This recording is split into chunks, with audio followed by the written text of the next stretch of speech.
Jackson, for having me here again. So I would give you my very brief overview of the Chinese ETS development and share some of the thoughts in the relevant topic. I spoke yesterday in the China panel. We observed some serious delay in the launching of Chinese ETS, national ETS. It was expected to launch sometime this week, sometime this year, but according to a lot of the sources, the allocation plan is still being drafted.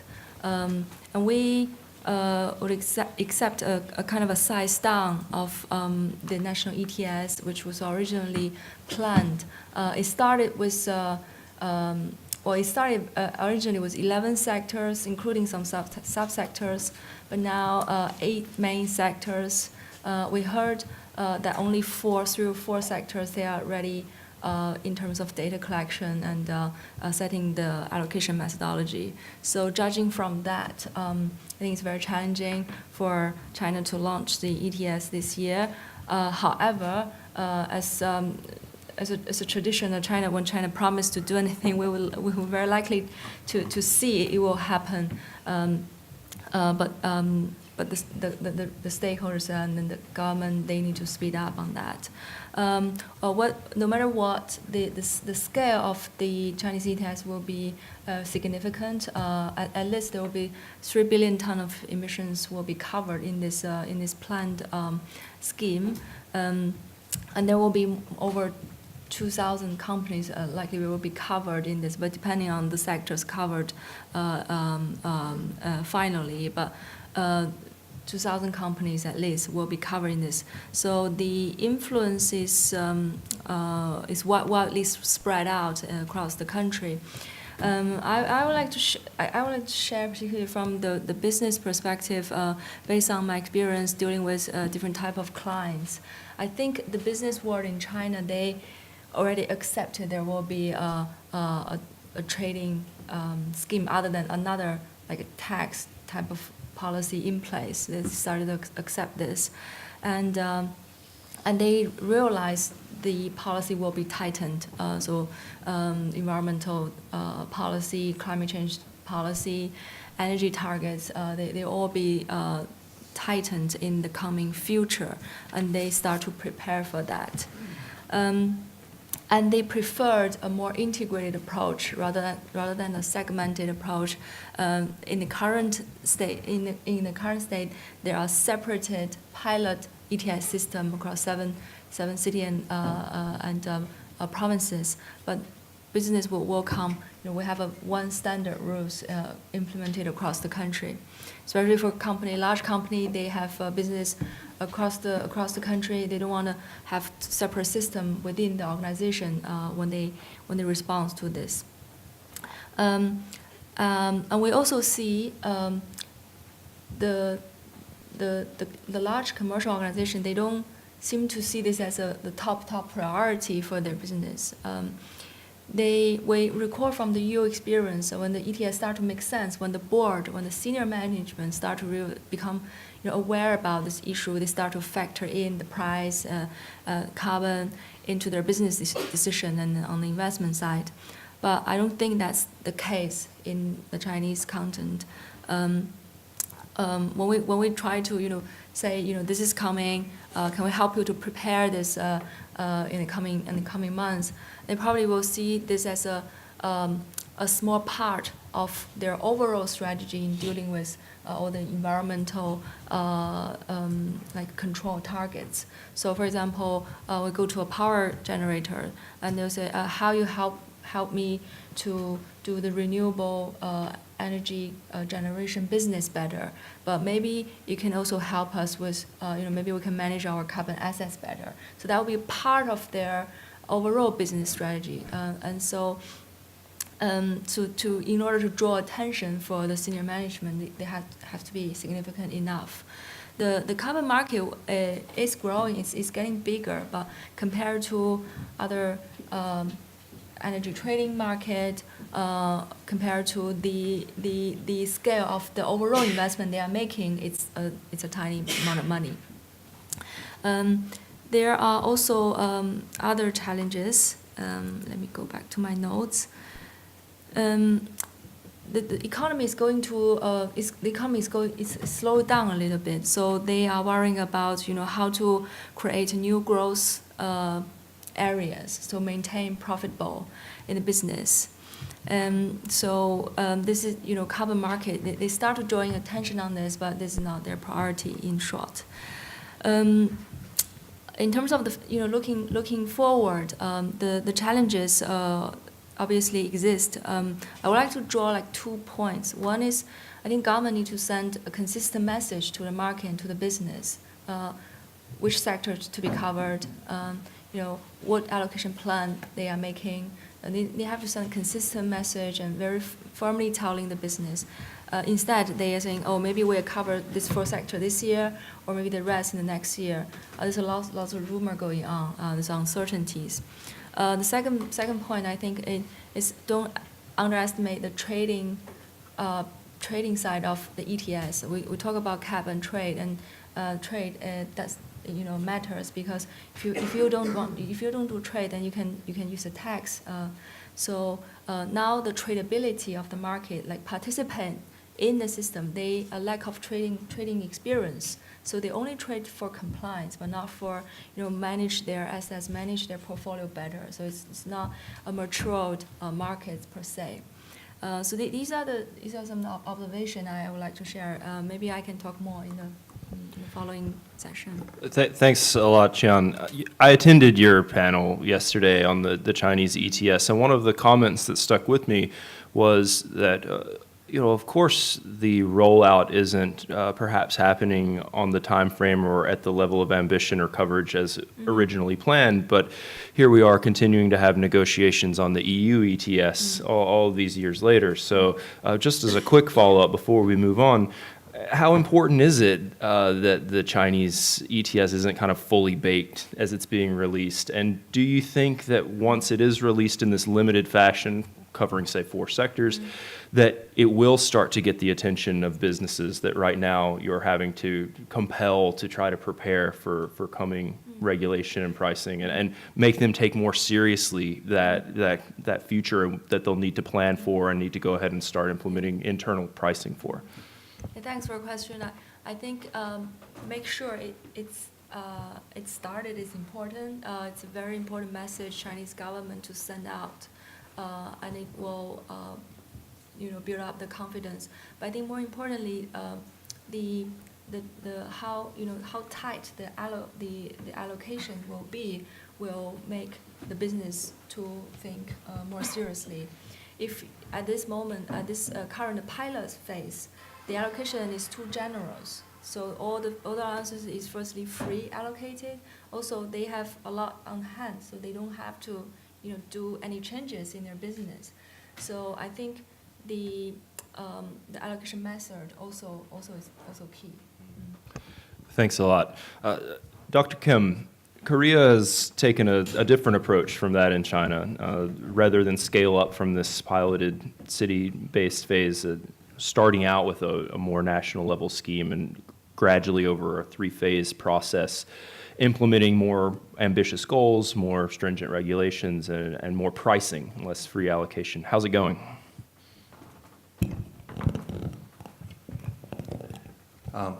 Thank you. Thank you, Chair, and thank the APSI to invite us and to have this meaningful session.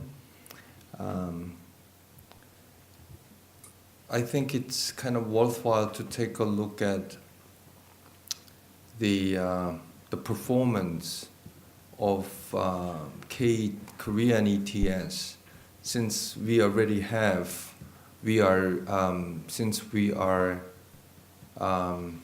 facing 3rd year of its operation already, federal, the ETS.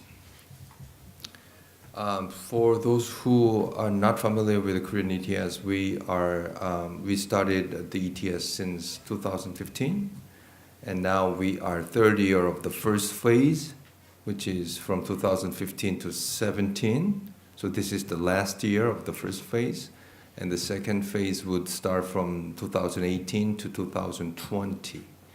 So the data that the government has right now is the data of 2015. That's the full data that the government has. And it turned out to be that there was a little bit of over-allocation of about 6 million tons in 2015. Nevertheless, at the start of the Korean ETS, the price of the emission right was less than $10. Now, after 2 years of operation, with 6 million tons of over-allocation, we have the emission rights price over $20, which is very strange. Over-allocation, but the price went up more than two times. And the liquidity of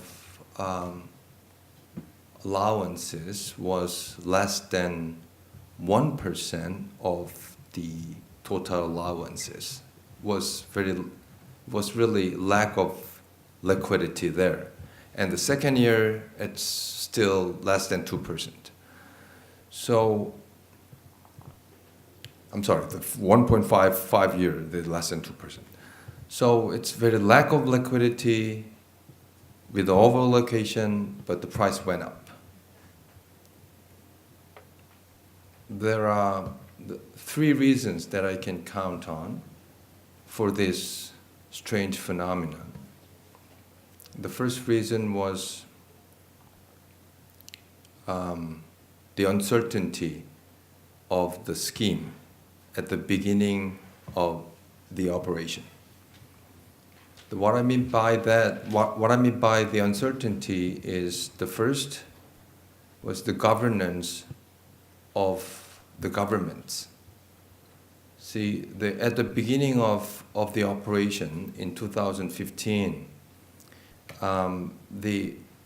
although the Ministry of Environment was in charge of the emission trading scheme, the Ministry of Industry had some role of allocation to the industry.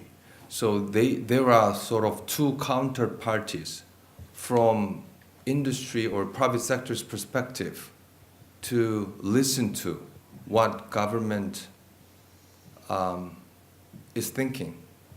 So that uncertainty, as you know, the Ministry of Environment tried to push the industry to reduce the carbon as much as they can do, while the Ministry of Industry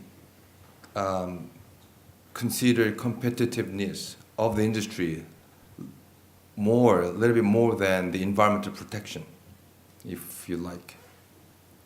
So that just little bit of gap of perspective of two ministries really give industry a bit of uncertainty and try to hold what they have, try to hold their allowances, no matter it's over-allocated or no matter it's under-allocated, they just try to hold it because of the uncertainty that they feel.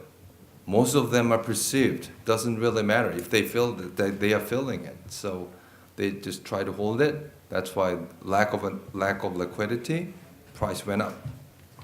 The second reason for the strange phenomenon was due to the government allowed the banking from phase 1 to phase 2 without any limitation at that time. They fixed it now, but at that time, the banking was allowed without any limitation. Third reason, which is the last reason I can think of, was the lack of disclosed data. What I mean by that is, unlike EU ETS, the certified emission for each country is disclosed, but the amount of allowance for each company is not disclosed. So the market participants in carbon market do not know who needs or which companies are over-allocated and which companies have some willingness to sell the credits. So those are the three reasons for the strange phenomena that you might be wondering. And a little bit, if I have time, can I just suggest the several things for those who are considering to design ETS or are streamlining it? I think maybe stating the obvious, but at the end of the first phase, I think that government really should give consistent signal. This is very important. Secondly, and there must be a very transparent disclosure of the data throughout the operation. And third is you need a roadmap to reduce the carbon, including ETS and also non-ETS, so that the participants do know where they are and where they are heading to. I think I'll just stop here. Thank you very much. It's a really compelling tale of how uncertainty can, in this case, lead to hoarding and holding different credits. I wonder, before we move on quickly, Songwoo, you mentioned the need for some degree of predictability in the signals that are going to come. But from the private sector perspective, isn't it also the case that what you want is low prices? If you had predictably high prices, that would probably be problematic as well. So as you're sitting in your office looking out at the developments in the ETS and trying to speculate about where it's headed, how do you reconcile that desire for some certainty and some predictability with the desire for simply lower prices? Well, from the managers or the CEO's perspective, we don't like uncertainty more than high price. If we do have predictability of high price, we know at least what the risk of tail, so that we can prepare for, so that we can set some strategy for, so that we can change our strategy for. But without that predictability, it's really hard to sort of bend our risk to comply with. I think this is very critical. We don't like uncertainty much more than high price. Thank you very much. Takashi, of course, Japan is its own unique case. On the one hand, to date, avoiding a national level ETS in favor of an ETS covering Tokyo and Saitama, but also having a very international presence through the JCM and otherwise. I wonder how you view that uniquely Japanese system from your perch at Mitsui. And I know you have some slides, so my colleague can help you put that on.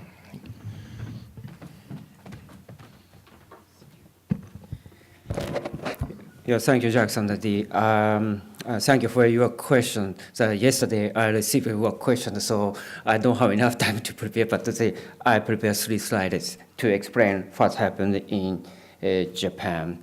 So in case of Japan, one of the unique points is Japan need to reconsider the energy supply structure, because of 2011, very big earthquake hit Japan, and at that time the nuclear power are heavily damaged. After that, Japan's nuclear share of nuclear dropped suddenly. So before earthquake, the share of the nuclear among the power sector is nearly 40%, between 30 and 40%. Now almost at zero. So Japan need to restructuring the energy supply in a long term. This is a very special case in Japan. So about the policy, so the Japan government are considering two different aspects. One is a 2030 target, another is a 2050 long-term strategy for 2050. So two different elements are discussing currently. So Japan already submitted a NGC 26% reduction from 2013. But the very important point is the assumption of energy supply. So 44% of the power should be zero emission, like a renewable and nuclear. And also the average of the carbon emission factor of energy power supply is 370 kilograms. If this assumption would be achieved, then 26% reduction can be achieved. However, the still nuclear power, the operation ratio is almost zero. But maybe gradually come back, but maybe very difficult to achieve to 44%. So they need to reconsider about how to achieve the 26% reduction. In that case, one of the options is offset credit. And also the Japan considering a long-term strategy for 2050, 80% reduction.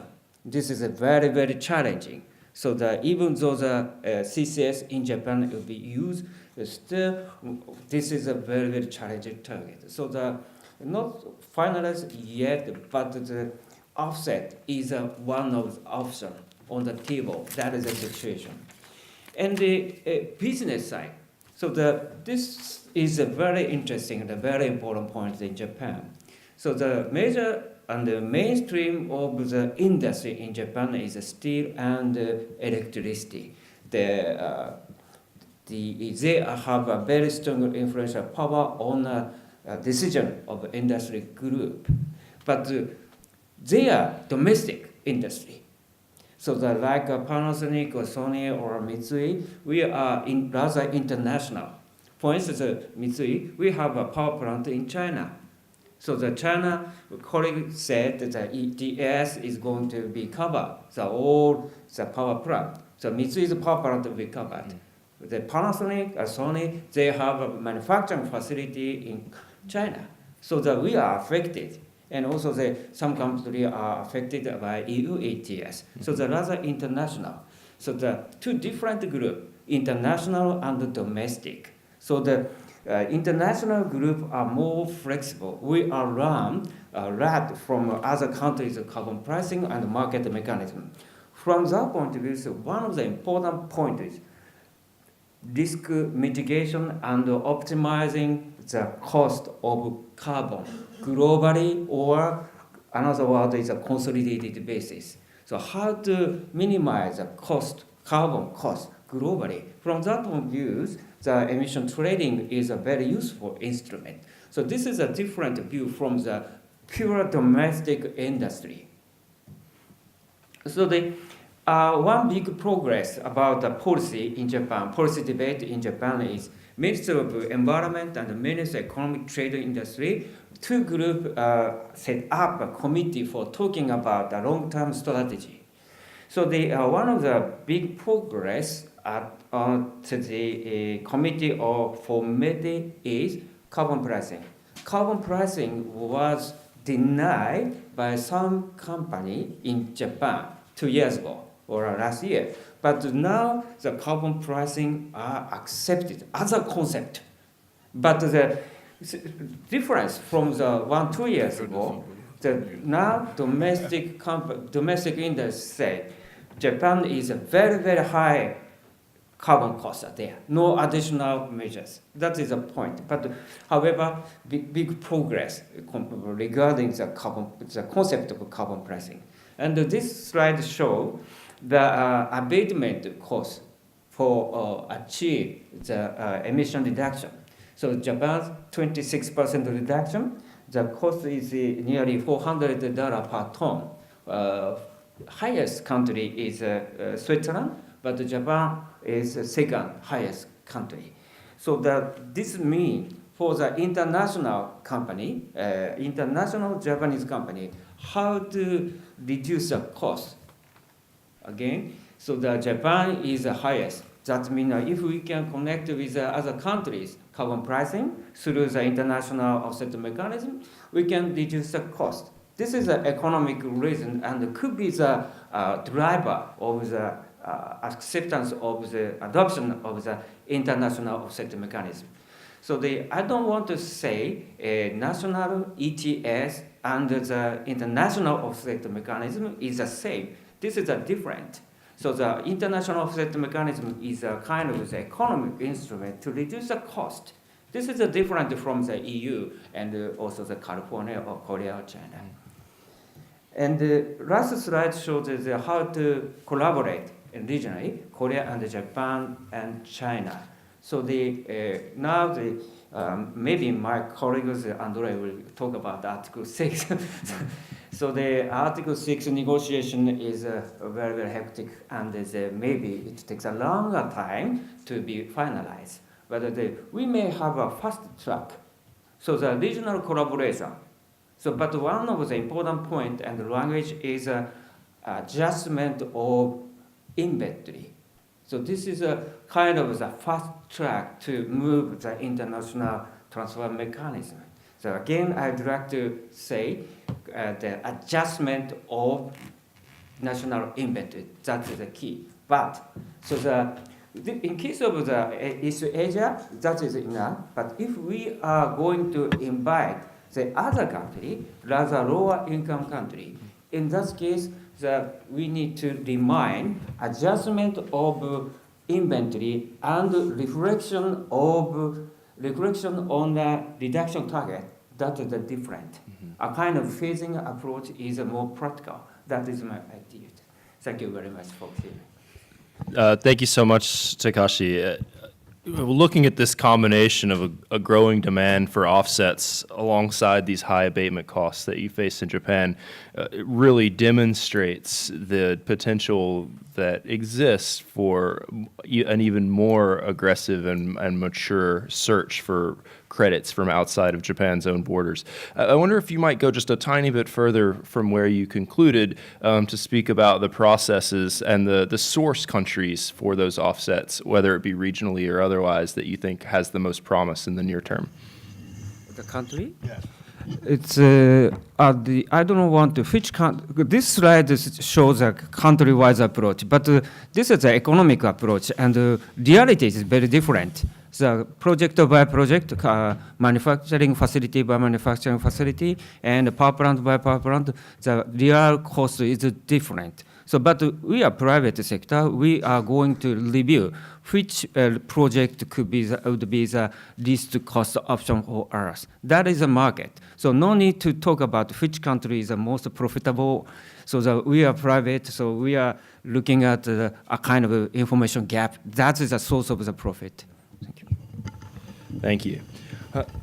Andrei, among them, these three countries represent about a fifth of the global economy and almost a quarter of global emissions. So looking at their role in the larger carbon pricing equation globally, how do you read the trajectory of the Northeast Asian giants, and where do you think we're headed?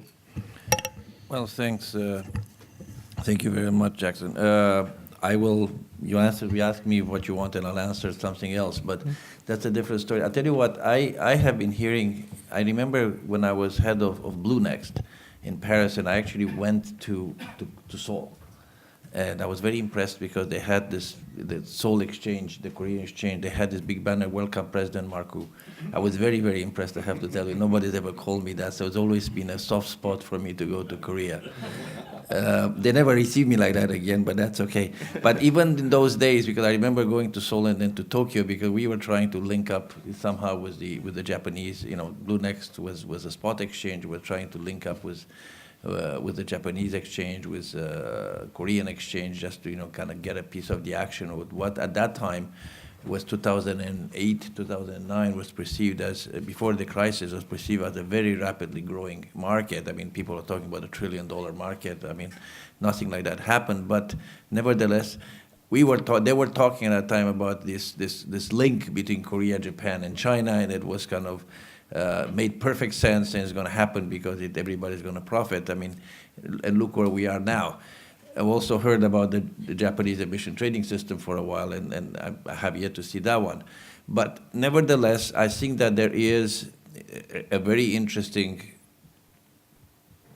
confluence here that we need to look at, because we are dealing with countries that have very different experiences. In the case of Japan, it has an experience in CDM and GI, and it's got a limited experience with emission trading. I mean, it's very, very limited, let's face it. In the case of Korea, Korean companies, and some of them may be subsidiaries, in some cases they made a pile of money out of CDM. I mean, this was serious money. And then, they started with the emission trading system. Not surprisingly enough, it's not liquid. But that was predictable in a way, and that it doesn't come as a surprise. And if you have a liquid system, one of the conditions of success of an emission trading system is the liquidity. Then China also was very skeptical, I remember, about CDM. They were not quite convinced about the CDM thingy. And then it became really, everybody had an office in China, and now they've got the experience of the pilots. It's unclear to me where it is going on the federal or the national ETS. We were expecting it to see now whether they are simply dealing with things, and I have no opinion because even though I have quite a few Chinese friends, but they don't tell me their secrets. They never, whether this is a delay because it's a redesign or the delay because the data collection. And probably one of the things that's important, if it's an issue of data collection and so on, I think it's a very important thing, because one of the things that really hurt the EU ETS at the beginning was the lack of data. And when we did the initial allocation, it was grossly over-allocated and everything crashed. So it's probably, it's better off, you're better off having, a delay, if that is the problem, than starting with something just to meet the expectations of the world. It's like Heinz ketchup, where somebody tried to make a ketchup like Heinz, and then Heinz didn't care because they did another ketchup. So that is not the point. It's better to get it right. Now, what did we learn from the EU ETS? What we learned from the ETS is that companies in general say they like the ETS. If you talk about the electricians, they say they like the ETS. If you talk about energy-intensive industries, kind of the people that they don't like it, they all say they like it. By what they say they like it, but at the same time they say they like low prices. And this is where the contradiction comes, because politicians, by and large, judge, rightfully or wrongfully, and probably wrongfully, the success of the ETS or any EU ETS and the ETS in general by the level of the price. Is that a correct state? So what is this thing supposed to do? Is it supposed to just meet caps, or is it supposed to actually be the driver? If it's just supposed to meet caps, it's okay. If it's supposed to be a driver, then it's not okay, because it's not driving anything. At this point, it's a €4.5 tax, and it is not driving things. So what I fear is that whether the other jurisdictions are learning something from this, because what you don't want to is to end up with something that is kind of a gridlock, and that it doesn't provide incentive to do something. So my sense is that the Chinese have studied this system ad nauseum. They've got millions of missions to Europe, and the Europeans had a million missions to China, and they've learned quite a lot. In the case of Korea, I think the situation is similar, except that your system is simply not liquid because it's not big enough. The same thing would happen, I fear, almost with the Canadian system. I don't think a Canadian system would be liquid enough. It's just not big enough. We're not big enough. I think you have a few economies like China, like the EU, like the US, that would be big enough, and they're okay on their own. For the rest, this is what international cooperation comes in, because China, Korea, and Japan, I think in the end they will compete and will cooperate. They will compete because sooner or later, there's going to be a competition for low abatement cost. And in the older days, China used to export the stuff because they had no obligation, and they would sell it, and if you had more money, they had more credits, and everybody was happy. In the current situation now, China all of a sudden has something to do, and it will have to also retain for its own needs is low-hanging fruit. So I'm not so sure that they will be ready to give it away, except for very good prices. And they already did this. They put a floor. But for to Japan and Korea, whose marginal abatement cost will require that kind of thing. At the same time, I think there is a cooperation. The cooperation is that the Japanese have spent, and Hongo, Sun, and Yuji Mizuno and others have spent quite a lot of time building a JCM. A very interesting mechanism, and it's probably an experiment on Article 6.2 of the Paris Agreement. I don't think people are speaking enough about it because it's the only experiment that exists. And my sense is that to have built it as a Japanese-only mechanism, I think probably is going to be a waste of time and money. And my belief is that the others should in some way be co-opted and use it. They could build their own, or they could actually join Japan or the model of Japan, because to build something like this, ask the Japanese, it has taken a lot of time and a lot of resources. The other place where they will have to cooperate, is in the issue of competitiveness. Why? Because in all the emission trading systems, what people are doing is they are dealing with the issue of competitiveness, the risk of carbon leakage and competitiveness by giving free allocation. But the issue of free allocation it's an interesting short to medium term solution. We are now already in 2018. By the mid-2020s, we're going to have to do something pretty dramatic if we are to be carbon neutral by the second half of the century, which implies a very rapid decarbonization, and which implies that you're going to run out of free allocation pretty soon. So you have two choices. One of them, you either cooperate in such a way that you find a way to address these imbalances. The other way, you end up in a trade war. And we saw that in the EU, we came very close to have a carbon border adjustment on cement. This was a first step. The same border carbon adjustment in California being introduced, whether they will wake up and not do it or the temptation will be too high, I can't tell you. But these are areas where they will have to cooperate. And finally, again, China doesn't need right now, is not preoccupied with linkages. But my sense is that Japan is more preoccupied because of high abatement costs. Korea has high abatement costs and has the need to be linked because of the lack of liquidity. And the natural way of starting to link and creating, if you want, different centers, you have a NAFTA center, you have a EU with maybe with the Central Asians, and then you have kind of Asia, East Asia. It is around trade routes and around regional areas. It is not something that you're going to get up in the morning and say, well, I'm in Japan and I'd like to link with Papua New Guinea and Mexico. I mean, it just makes no sense. You will deal first and foremost with the people with whom you have some relationship and strong trade relationships. And my sense is that this will be, again, NAFTA is probably a logical one, probably somehow East Asia is going to be a logical one, and so on.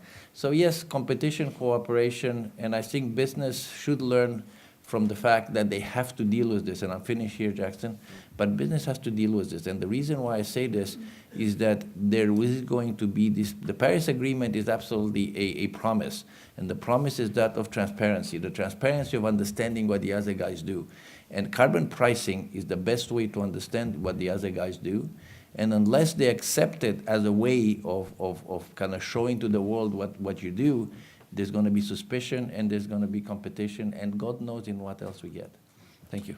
Thanks so much, Andrei. Conscious of time, I'm going to forfeit asking you a follow-up question, even though I certainly have many, and turn it over to the audience. Please just identify yourself before asking a question of the panel. Yes, sir. And I believe we have a roaming mic that will come find you. Right. Blue shirt. Yeah.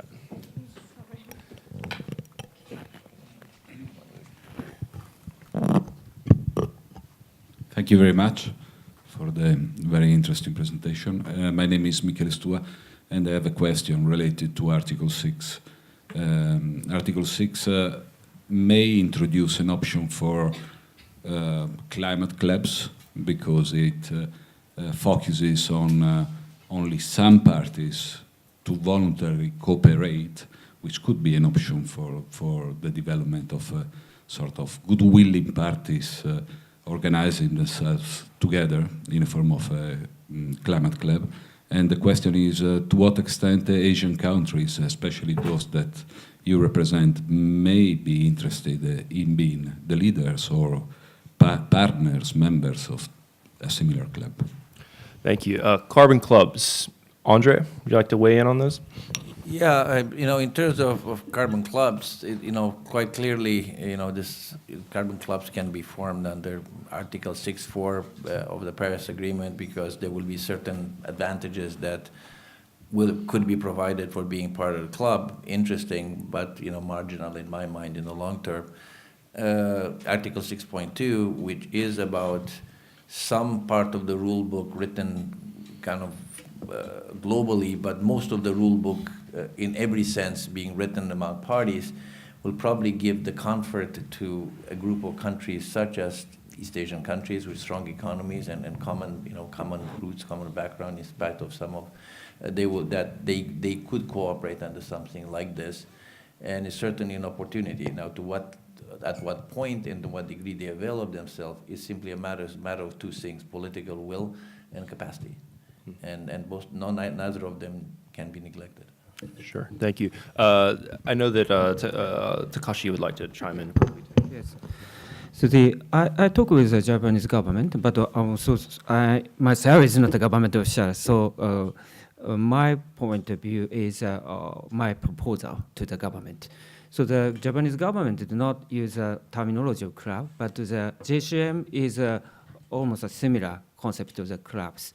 So one of the important points, as I mentioned, is adjustment of inventory. That is a stance of the Japanese government particularly to the Article 6.2.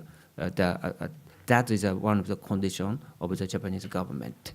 So in case of the JCM, so prior to the discussion of the Article 6, Japanese government concluded the MOU with, for instance, Indonesia, Vietnam, Philippines, or Asian countries. In that case, avoid the double counting. That is one of the key words of the memorandum of understanding. So I think the club, the language is different, but the other extension of the JCM, that would be a basement of the clubs. Thank you. So just one quick answer from our side, and a fairly deep exploration of the potential for cooperation among countries in the Asia-Pacific, and specifically Northeast Asia. Carbon clubs, of course, looms large as one such possibility.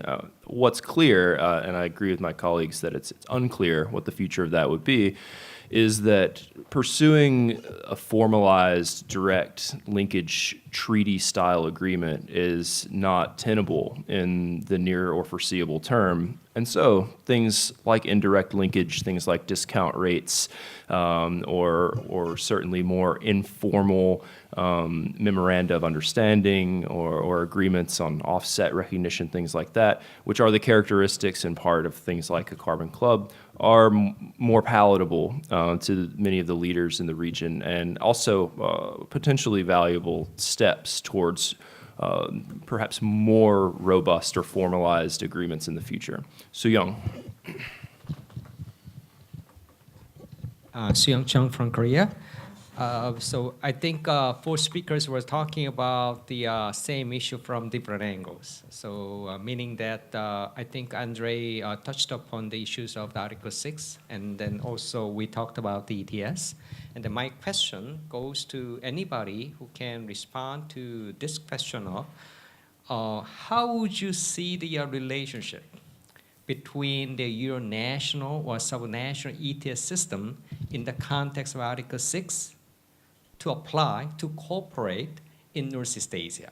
So in other words, in case of Takashi, I'm wondering whether JCM could be possibly utilized in Northeast Asia with other neighboring countries.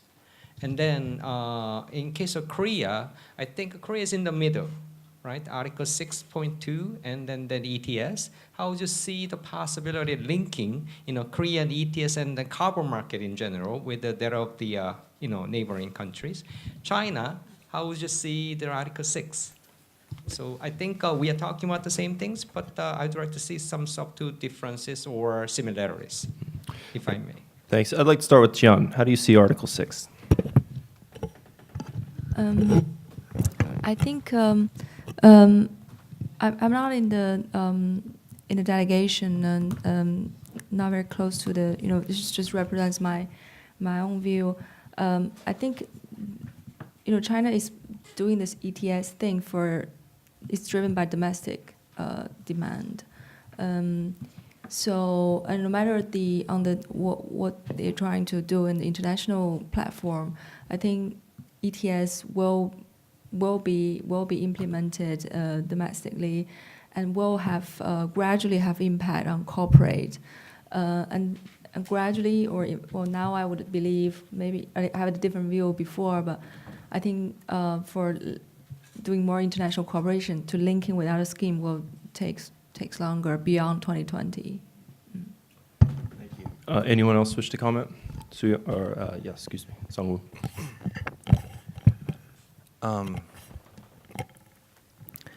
I think that we have to sort of differentiate the political ambition from technical operation.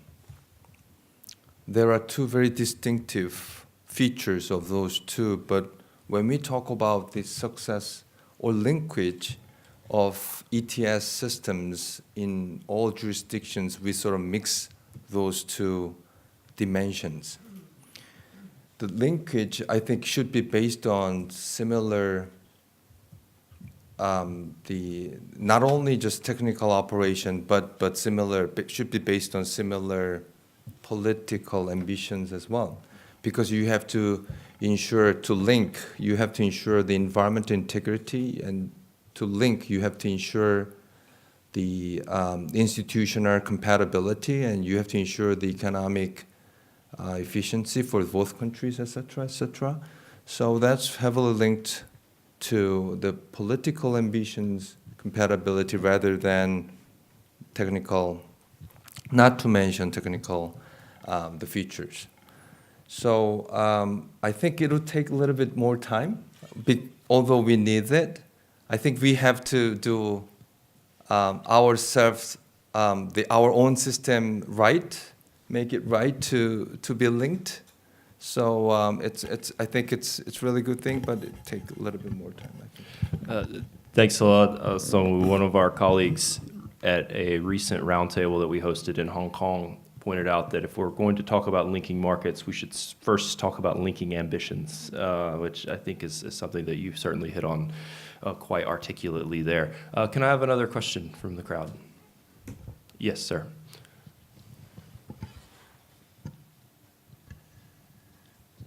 Hello, my name is Young Lee from LG, Korea. I have a question to Mr. Hongo.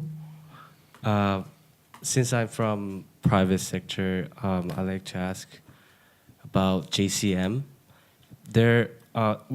We know that there's a CDM project and other types of investment project in Asia, but I'd like to know what's the fundamental reason for private to utilize the JCM project in. So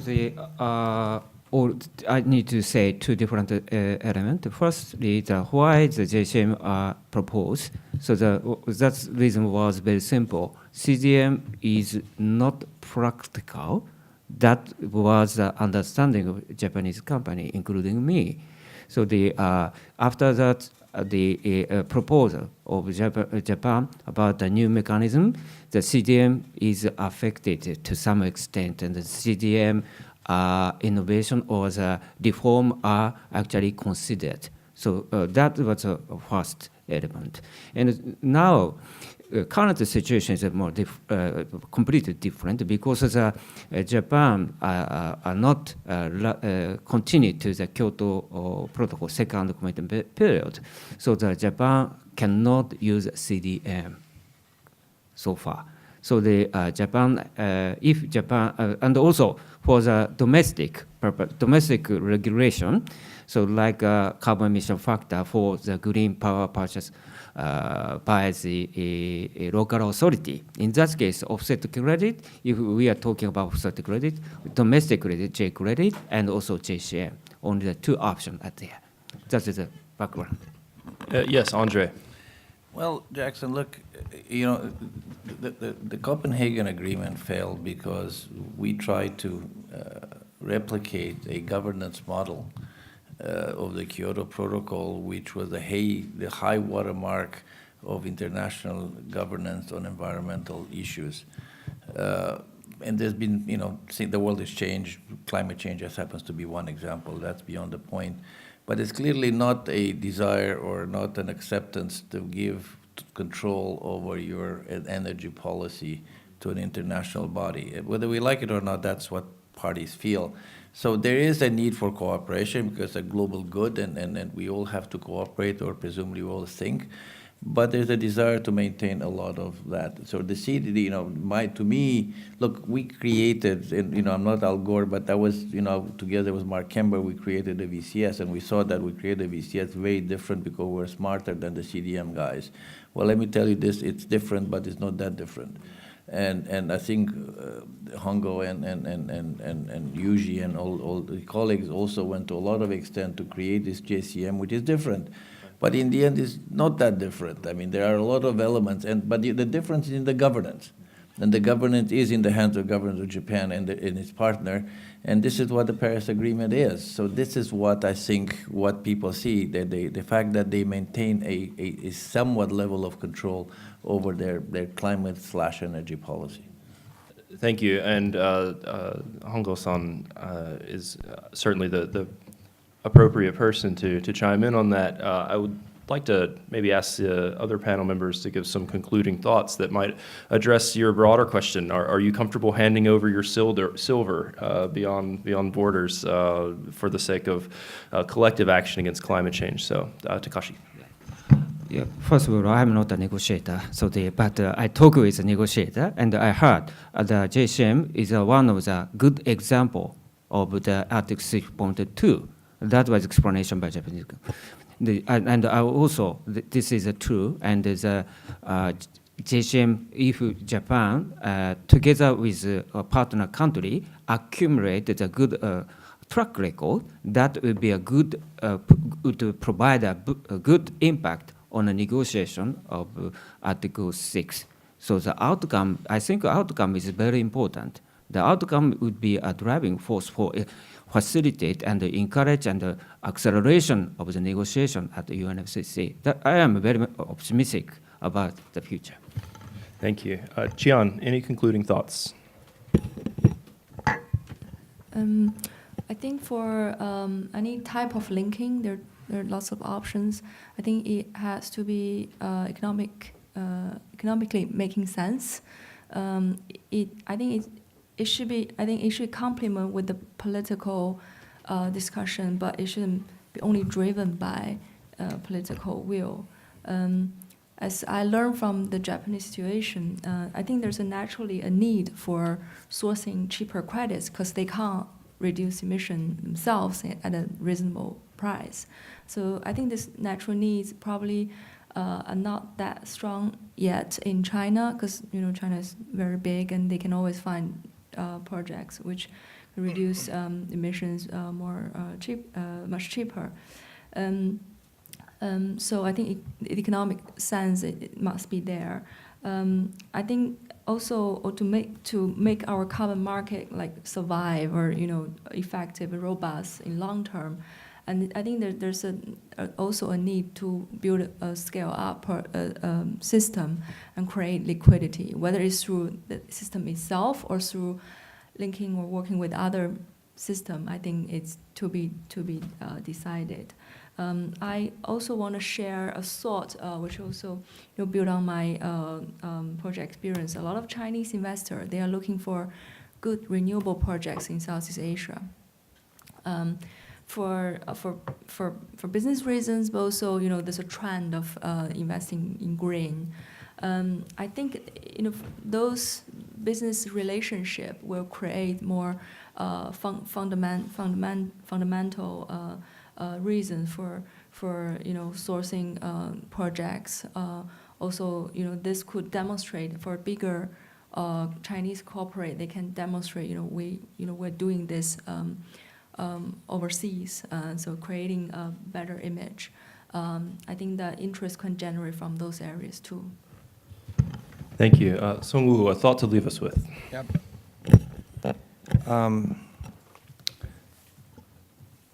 The answering for your question, I think it really did help. The Paris Agreement really did help. Like in 2014, when the government really started the allowance negotiation with the companies, the many companies said, since there's no international agreement, there's no reason that we have to do the ETS first. But after Paris Agreement, nobody says that. And also in 2015, while the first years of operation, that the old industry said, why do we have to do it when China is not doing it? But after they announced their implementation, nobody's saying that. So from political ambitions perspective, it really helped. But maybe technical operational perspective, maybe some of them, there are some challenges. So I think it's very important. It says the carbon market cooperation. I think this is real cooperation. The Chinese market really helped us to raise acceptability. Although we had some problems in Korea, but we fixed them. I just gave you the 3 reasons that we had a strange phenomenon, but our government just fixed it. I think that the fixation of the market and our experience will hopefully give a good cooperational aspect to other emerging market who prepares for the carbon market. Thank you very much. And Andrei. Yeah, look, people still sell not the silverware, but they sell natural resources. The matter is, how do you sell it and how much do you sell it at? And I think it's going to be a different ball game. China has put a floor last time they went into this. My sense is that there will be a lot of caution in terms of entering transactions because it's a strategic asset and people will be concerned. So I think that's the way I would see it. I think it will have to be tested. Nobody's really gone out to buy anything lately, so we'll have to test it. Yeah, great. So we often hear when my colleagues and I convene panels and roundtables and conduct briefings and produce publications that argue for scaling up cooperation in Northeast Asia and the wider Asia Pacific on carbon pricing, that it's too early. It's going to take a long time, and that's come up several times in our conversation today. And I just want to leave with the thought, maybe it's a provocation, maybe not, that it's exactly because we're in this fledgling formative phase that we need to be scaling up cooperation, not in spite of it. That despite the fact that the road will be long and the night dark and full of terrors, that having the foundation built in these early days is the only way to create the possibility of deepening cooperation in the future. And so with that, I hope that some of us will help to contribute to that effort. And I will ask you now to join me in thanking our panel members.